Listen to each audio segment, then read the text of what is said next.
Hi, it's Tim Pohanka, and I'm here kicking off our Fredericksburg Strong website and our Fredericksburg broadcasts. I'm really excited because our first guest is April Birch from Cooking Autism. Welcome here. Thank you. Thank you for inviting me out. I couldn't be more excited to be launching this with you. We've got a great history together. You're one of our most favorite people to have around. I'm glad to count you as a friend. So let's get at this because I think there's a lot of people going to find some interesting things here. Okay. So you're here with Cooking Autism. Yes. And, you know, one thing that we've never really talked about is autism itself. Okay. You know, we usually talk about, Cooking Autism and everyone, you start talking about programs, but really what is autism? It is a neurological disorder, and it targets mainly socialization. There's a lot of other components involved in it, but you'll see a lot of children and adults that are considered on the autism spectrum that have a very hard time socially connecting with others. There's other red flags, if you will. Communication, socialization, of course, one. Just being able to connect with other people, that's huge. And it's also hard for adults and children on the autism spectrum to make friends because of that. So there is a disconnect there with autism, but we're learning more about the autism community as time goes by. We've learned a lot in the past 10 years, and in another 10 years, researchers will come out and say even more wonderful things, but it's a neurological disorder. Okay. And you know what? I think the most important thing to talk about on this is you mentioned the spectrum. Mm-hmm. So you can be on one end or the other end, and that you said it goes from high functioning to, I guess, What they consider low functioning. But can you move on that spectrum? Yes, they're really the spectrum. Instead of considering it as a line, it's more like a circle. So people that are on the autism spectrum, they will have deficits in some areas, maybe language, maybe social, being able to connect with people, maybe extreme sensory disorders. So there's a lot of different components, and instead of a line, you would really say that you can bypass some of the challenges, and you can overcome them.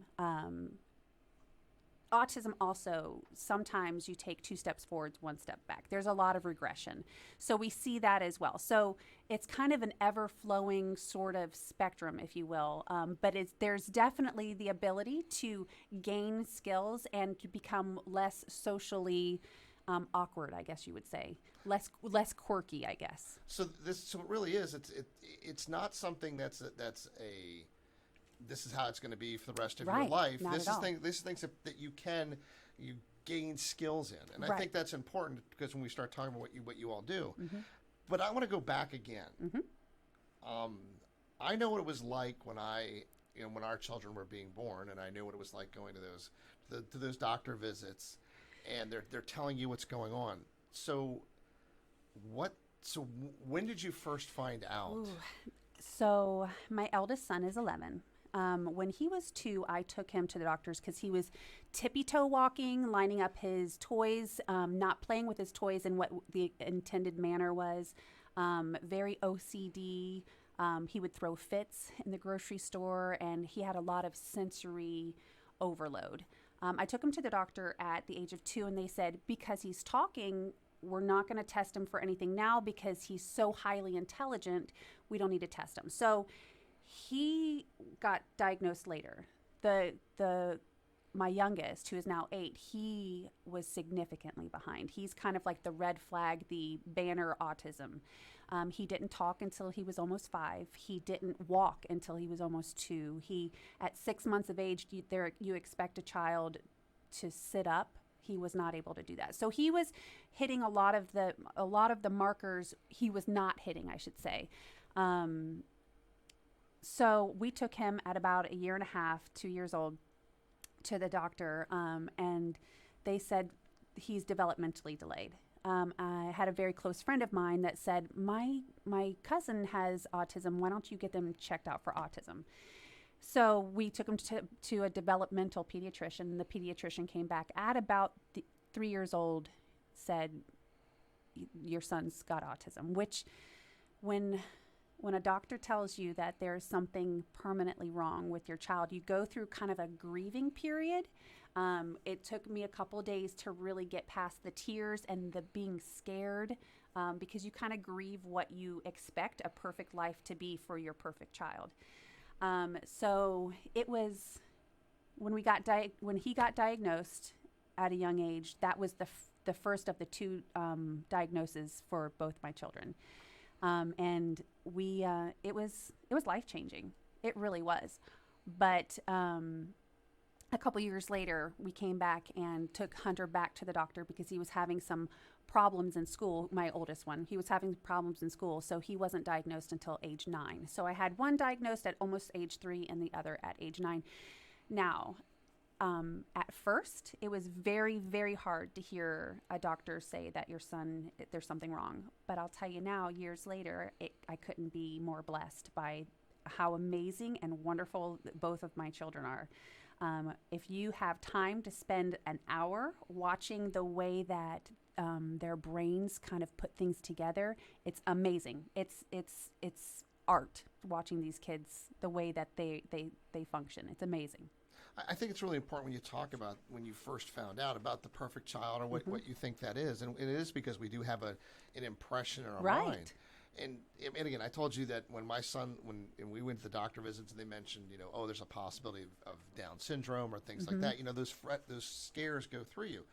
But you found a pause about it. But you said, how long did he go before he wasn't speaking until? He was almost 5 years old when he developed language skills. And so when you're going to the doctor and because obviously you're going all the time, right? And you're saying, hey, this is this we're concerned.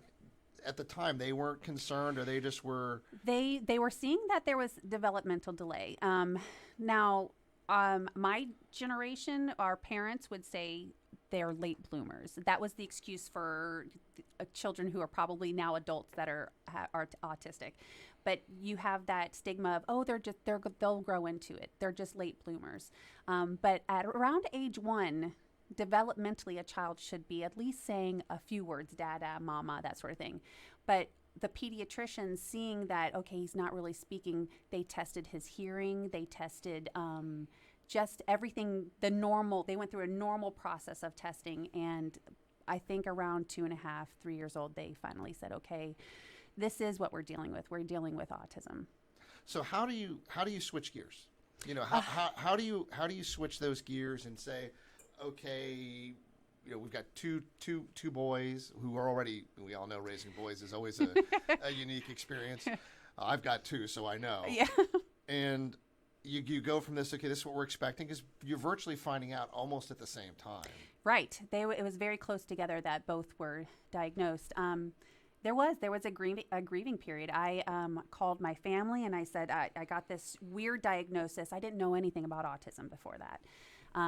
What am I going to do? And they all said, you're going to be just fine. If my mother, who is amazing, she says, if anybody in the world would have a child with a disability, you'd be the right person. And that right there is what I needed to catapult me into changing the way I was thinking about the whole thing and going into mommy mode and fighting for my kiddo.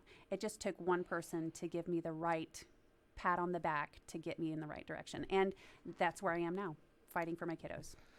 Well, it sounds like you're not fighting. It sounds like you're letting them learn the skills to get there. Because I've hung out with your kids. Yeah. And I will tell you, they have no shortage of telling you what they need. So That's when you say exactly right. When you say that there's a little bit of a not socializing, they seem to have a fine time now. So that's a testament to it. But so they're diagnosed. If you're a parent and you're going through this, what tips could you tell them? Yeah. Find your village. Find your people that that you can lean on. Find the people that you can trust to be able to cry with, or to watch your children for a few hours so that you can get out of the house and just breathe for a minute. But also know that life, it's very challenging at first, getting those diagnoses. But it can become extremely rewarding. But I wouldn't change it for the world. I would change the world for my kids, that's for sure. But I would tell any parent just to hang in there and get through that. That first year after a diagnosis is probably the hardest because you're struggling to figure out what in the world is up and down. But after that, it gets a lot easier. So it's funny you should say that about when you're talking about it. I have a gentleman who I consider a friend who he calls it a superpower. Yes, I agree with that 100%. And so when you talk about you're watching the thought process and how it develops in them, and they gain some skills. Well, where do you think you see that in that superpower? What's with both of my children, they are, with autism in general, some children and adults become hyper-focused on something. Remember the movie Rain Man when he could drop toothpicks and count them easily? That's autism. My children, I have one child who's super hyper-focused on anything that has to do with the molecular structure of stars. To me, that sounds extremely boring. I could never really get into that, but one day he will probably be an astrophysicist or something along that line. And then I have another son who could tell you every nut and bolt of a train and all the different trains. They become hyper focused on something, and we know in general, when you become hyper focused on something, you spend hours and hours researching something, you become an expert in that field. So you're going to see a lot of children grow into adults that are experts and really excel in something. IT is a good field for engineering is a good field for children to grow into. It's amazing to see their superpower. Once they focus on something, their superpower really take off. So it's all interestingly enough, if we go back in history, one of the most famous people in the world who they think was autistic was Einstein. Yeah. So you look at and whenever you think about the smartest person that we can think of. And they think that he had that. Right. I would not be surprised if he was born today, if a couple years from now they would say, whoa, he's on the autism spectrum, because he's highly intelligent, didn't have very much social skills, but was hyper-focused on science and math. And now here we are. We're still following what he put out for us years and years later because of his superpower. Yeah. Well, and we talk about the superpowers of kids, and I will say this, that I think that you and your husband are both superheroes because let's talk about what Cooking Autism does. So you're talking about socialization. So how does the process of cooking help? That's a very good point. With cooking, there is a lot of components. There's a lot of spinning wheels all at the same time. You have to work on timing of getting something out together. You have to work on cleanliness. There's a lot going on. For children and adults with autism, you're also dealing with not only the timing of everything, but you're dealing with the smells, the taste, the touch, the just working with food in general. And it becomes extremely overwhelming. That is one of the weaknesses of autism. The sensory aspect in anything can become overwhelming to a point where it can debilitate you.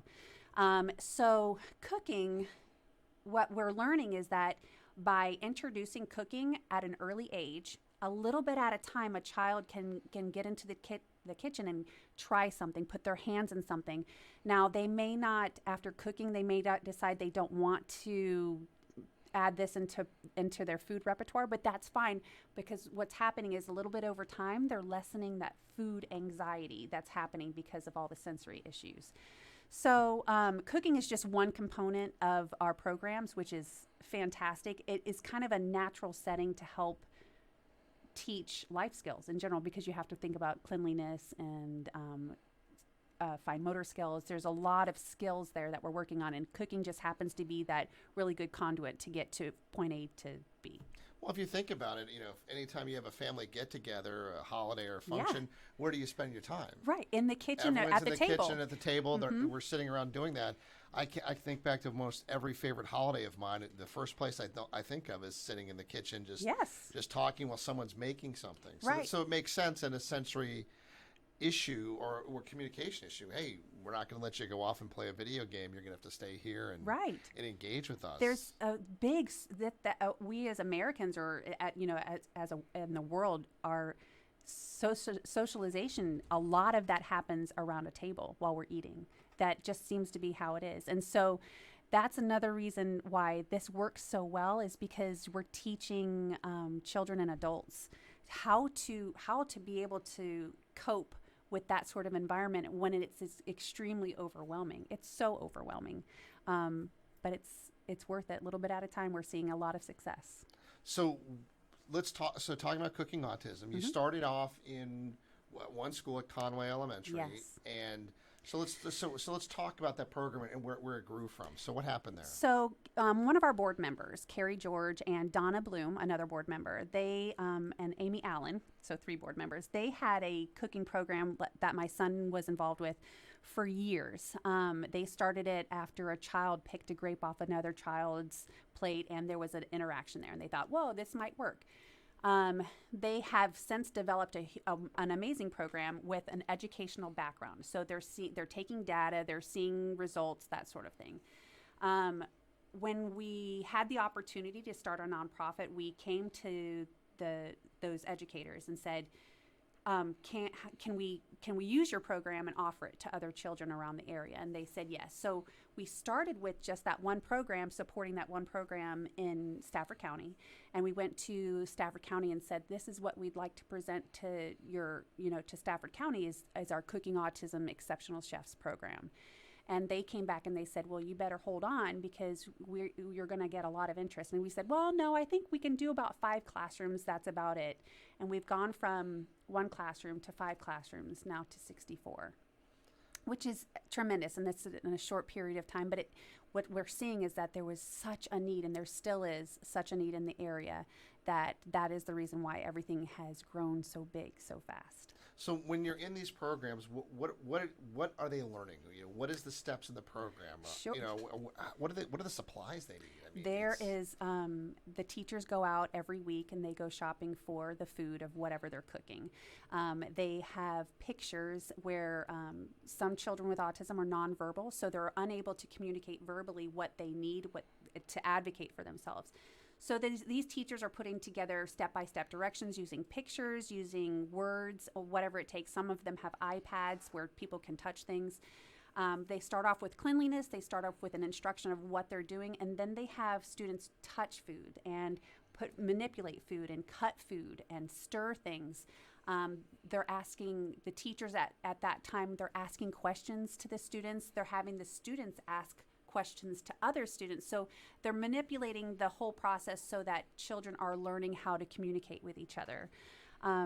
It's a very structured class, and they're taking data the whole time so that if they see, hey, we're having success with this student in this area, we should continue this route, or hey, this is not working, we need to do something else for this child. There is a lot of adaptation happening as needed. So this just isn't going to the grocery store and getting a taco kit and coming back and doing this. Although that is fun, but no, there's a lot more involved. So with all of this data collection that you're doing, do you have any other partners that you're working with? Right now, we have actually we're working with Starbucks to provide social skills in their environments. We're working with the YMCA, the Rappahannock YMCA, to provide classes there. We are in Spotsylvania, Fredericksburg, Stafford County, King George, and Southern Maryland as far as our programs in the schools. We're doing whatever we can to really support our community. So I assume this isn't county funded. No, it's not. Are you a line item on the budget for any of these counties? No. So this is all private? This is all private. The only way that we're able to do this is because of donations from our community members. So what does it cost in one classroom? So if a classroom does a weekly program once a week, which is very fair, it costs roughly between $500 to $800 for a whole year for 8 students. There are some classrooms that cook 3 or 4 times a week, and that can cost Cooking Autism up to $2,000 a year. But then there are other programs that are only cooking once a month. So it's based off of what the teacher's needs are and what they expect that they can accomplish over the year. Have you found there is a correlation between the more that you do and the better they progress? We're seeing, just like in autism in general, the autism children with autism, they need a lot of structure. They thrive off of that. When there is too much going on and the schedule changes, they really have a hard time. The anxiety builds. So what we're seeing is that as long as we are keeping to our schedule once a week or once every other week or whatever it is, and that we're meeting that expectation, we are seeing a lot of growth. When things change up, because the world is changing all the time, there's tests happening or there's a holiday or something, we do see that it takes a little bit. Sometimes maybe there might be regression that we have to build up again. But we are seeing that as long as we're keeping things moving forward, they're moving forward. So can they take this home with them? So Well, do parents have the opportunity to say, okay, this is working here, we're going to bring this home? Is that a transferable skill? So we are working with the parents. We do a lot of, the teachers do a lot of feedback with the parents to say, hey, we just tried tacos and this child was able to sprinkle cheese on their own taco and they ate it. So there is a communication component. What we are developing right now is an adaptive cookbook, which will help parents be able to take this whole thing home and work with their child one-on-one for this cookbook. And that should be hopefully out by the end of 2020. So, I'm going to come back to back to Cooking Autism, but I'm going to go back to this thing what it's like to be a parent. Yeah. When you look at the meal that my kids always wanted was either chicken fingers Yeah. or a peanut butter and jelly sandwich. And that's when you're going out, I can imagine that the fighting and the change in this is it's hard. Yeah, it really is hard. Danny, my youngest, he was at 5 foods. At age 5, he would only eat 5 food, and they were brand specific. A Yoplait, strawberry Yoplait yogurt, Gorton's fish sticks, that sort of thing. Very brand specific, and that's very common with the autism Because community. it sounds a hyper focused that he likes this brand. Right. He knows it's in a blue. Right. It comes blue in a blue bag. package or Right. whatever it is. Yeah. And on top of that, trying new foods causes a lot of anxiety because if you think about it, the difference between one sort of French fry to another type of French fry is extremely different. So he was down or up to 5 foods. After starting the program, now he's at maybe 30, 35 foods. And he's willing to try foods when we started the program, there was no trying new foods. So it takes a while. So what's the craziest food he's tried? Kimchi. Kimchi? We went to a Korean restaurant not so long ago, and he tried kimchi. He hated it, but he took the initiative to try something new, and we praised him and told him how amazing he was. He hated it, and I love kimchi, but he hated it. But yeah, he tried kimchi. I mean, that's pretty out there. I mean, Yeah. that's one of those things that I saw how it's made, and I started going, well, I may not be interested in making it, but I'm pretty impressed that It's so they did that. good. That's pretty neat. Yeah. So we talked about the schools. It's about $2,000, $500 to $2,000. Right. And you're in 68 classrooms. It's a lot of classrooms. Yeah, it's fantastic. And this is how long since? This is in the last 3 years, isn't it? So we are about. Are we about to hit our 2.5 year mark? Okay. Mm-hmm. And to go from 0 to 68, and you have grants. We apply for grants. We have had some success with some grants. Okay. Well, I've been to a lot of your fundraisers. Yes, they're fun. And some of the best fundraisers you're ever going to see. Some of the best bingo. I have never seen a bingo hall outside of a professional bingo hall that packed with people. Yeah, it was standing room only. and ready to go. So you've got a lot of support from the community, the local do. community, which is impressive. And you mentioned your board, which is all local, I assume. Mm-hmm. Yes. What are some of your big fundraisers that you're going to be doing? We have an upcoming race that is probably our biggest fundraiser this year, and we hope to continue to do that every year. The race is followed by a huge autism festival with bounce houses and vendors and life-size games. We have Candyland that is probably 2 or 3 sizes bigger than this room. So we have a lot of really cool things happening, but our autism walk race is coming up very soon, and that's so far our biggest fundraiser. Now, I assume you've gone to the counties and asked for funding or see what they can do, and it's limited budgets, and I'm sure Right. that's always difficult. What are some of the other things that you guys have been able to do to help change that? Because I know Morgan's done a lot with local Politics. with some local politicians down at the State House. The Birch family, we were able to get with one of the delegates in the local area to pass a legislation that lifted the cap of insurance. So at the age of, I believe it was initially beforehand, at the age of 10, once you hit that age 10, insurances could stop your coverage, for your support coverage for autism, which is unbelievably ridiculous because autism doesn't end at age 10. So my husband and I were very able and very active to be able to help stand with the delegate to lift that and get that passed. And we are super excited about that. We try to stay involved as much as we can because autism, everybody's learning more about autism, but what's happening is that we don't have enough support in the area and in the state and actually in the country that we don't have enough support. The Individuals with Disability Education Act, initially when it was put together, was supposed to be able to cover what Cooking Autism is covering. It hasn't been able to do that. They haven't fully funded the IDEA. So here we are making up for something that hasn't been fully funded. Now, eventually, hopefully, maybe that that will be fully funded and Cooking Autism will not be needed anymore. But until that happens, we're going to be around helping as much as we can.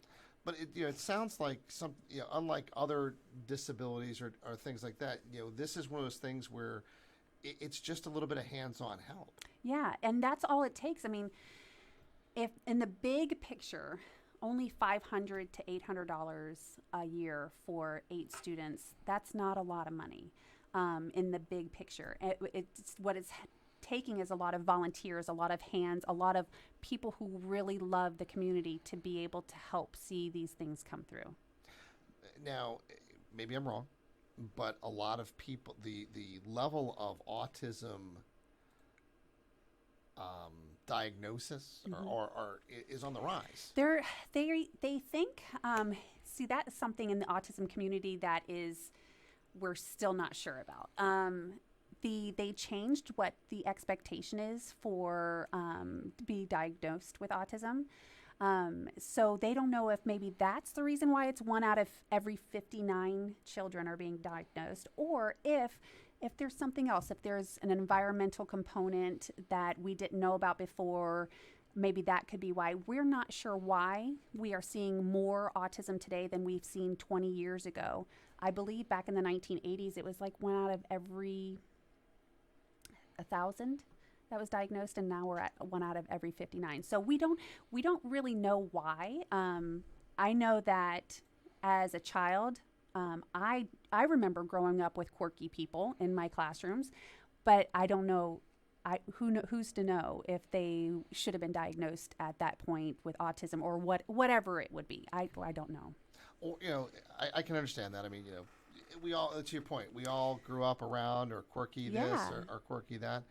But I think that the thing that's impressive is that when you look at both of your children, you've got one that's on the much higher end of the spectrum, right, that you wouldn't know. Right. I mean, you really wouldn't know. Right. and then you've got one that obviously had some other challenges growing up. Definitely does. And so I can see how that would happen. And look, we're in a that we want to have a perfect child mentality. Right. And how many people just don't realize that's, that they just need that little boost right. of what's going on. So I want to bring us back again. I do. We're going forward and That's backwards, but with everything that you guys have going on, what does the typical day in the Birch family household look like? It is. It's not always butterflies and rainbows. It really isn't. We try to keep things extremely positive. We have a lot of structure in our household, loving structure. This is the time we wake up. This is what we do in the morning. At the end of the day, we're setting out our clothes for the next day, things that we can do that we can set ourselves up for success. Now, this isn't because Morgan was in the military. No. Okay, I'm just checking. No way. This is so that we can survive. Okay. Every parent goes into survival mode, and that's where we're at sometimes. But we still try to read to our kids every night. We still try to make sure, no matter what, we always have dinner together. Sitting at the same table, phones down, electronics off, that sort of thing. We still try to connect. Every day on our way home from school, we talk about our days, that sort of thing. So we have what you would think is, the typical family, just like everybody else, and we try our hardest. Now we throw in ABA therapy, and we used to have occupational therapy and therapies to help the autism, to kind of lessen the impact of autism. And then on top of that, we're throwing in helping the community in whatever way we can. So, But well, I was going to say, we've yet to talk about how many hours that takes. When you say it's a typical family, you're not the typical family. Okay. You're well outside that. You're doing some amazing things. So, and you're fitting that into that home life balance. Yes. My secret is I wake up early and I put my kids to down at 7:30 at night, because I need that time from 7:30 until midnight to follow up on things. People will be getting emails from me at 11:52 p.m. Because I need that time to be able to focus. It takes roughly between 40 to 60 hours just on my part to keep the wonderful, amazing things happening at Cooking Autism. It may not always be like that, but because we're still a newer nonprofit, we really give our all. And we have a team of really amazing volunteers and board members that are doing the same.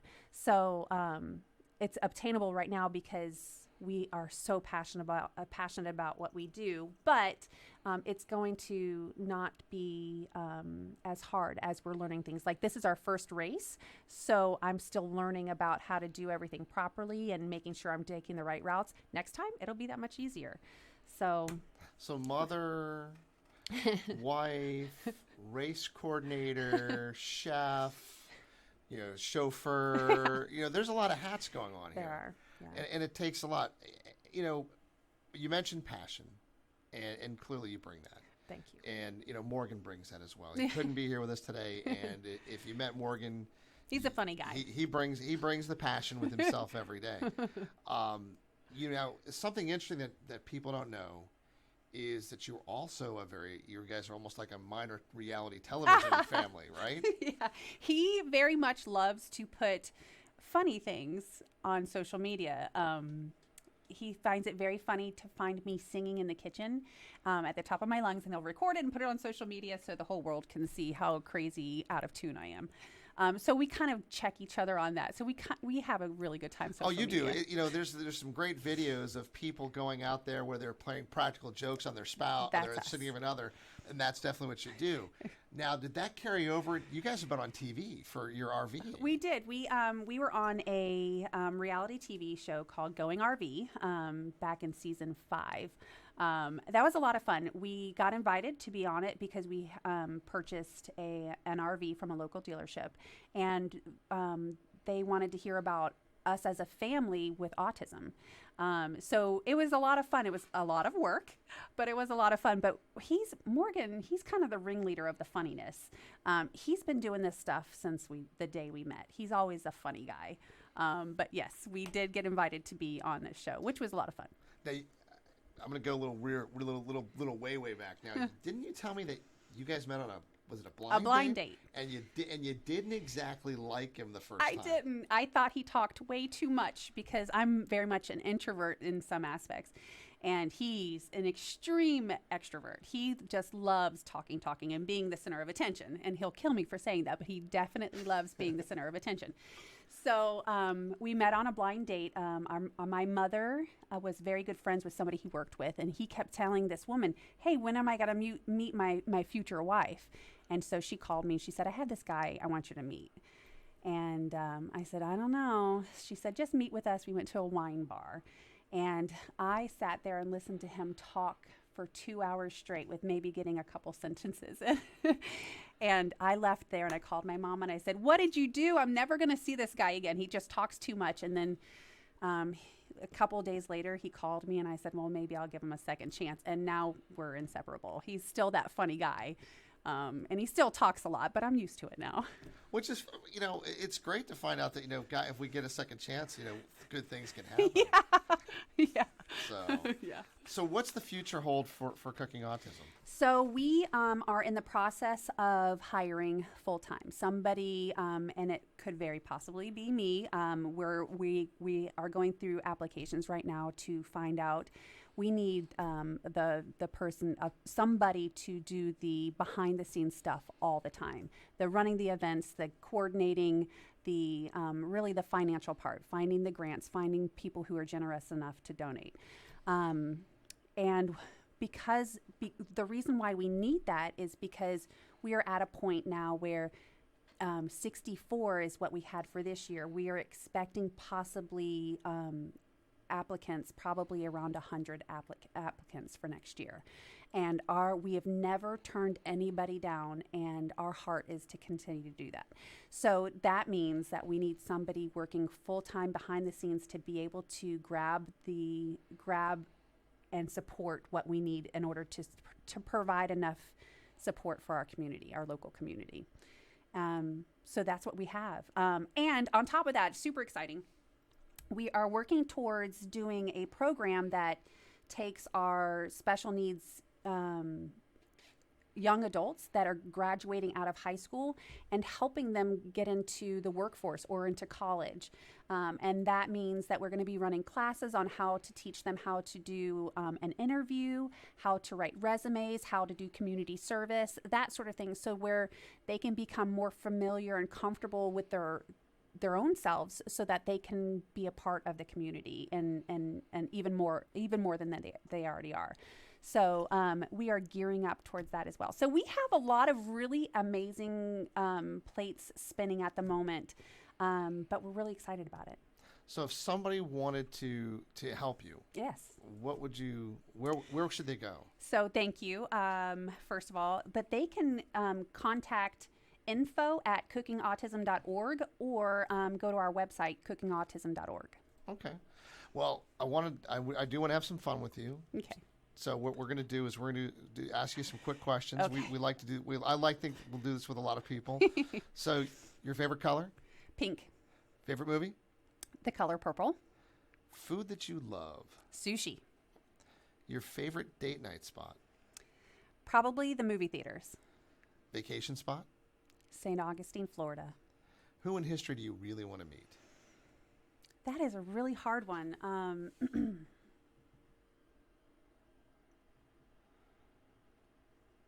I don't know. I would. She's living, but it would have to be Barbara Streisand. Your favorite sport? Baseball. Person you most admire? My mother. And I was going to ask you Morgan's most annoying habit, but you know what? I think we'll save it because he wasn't here. April, thank you so much. Thank you. I have really enjoyed this time with you. I mean, I could probably go on for hours. I know. Asking you I could questions, talk for hours about this. But thank you for what you do in the community. Thank you. I would say if anyone's interested in, April's giving you some ways to help out. If you have questions, they can reach out to you. Yes. If you're a concerned parent and you've got questions, without a doubt. Yeah, absolutely. Reach out. I'd love to help in any way. Because you don't have to do it alone. No. And I think that's the thing that most people don't realize is that there are a lot of resources out there and they don't have to be alone. Right. We have an amazing autism community in this area. Amazing. Even not just autism, ADHD, Down syndrome. We have an amazing community. So just reach out. We'd love to help. Okay. Well, thank you again very much. Thank you very much for being out here. Yeah. This is our Fredericksburg Strong first episode. We've got more coming. If you've got any questions or topics you'd like us to talk about, please let us know. We'll leave the number at the bottom of here. But thank you very much for joining us. Thank you.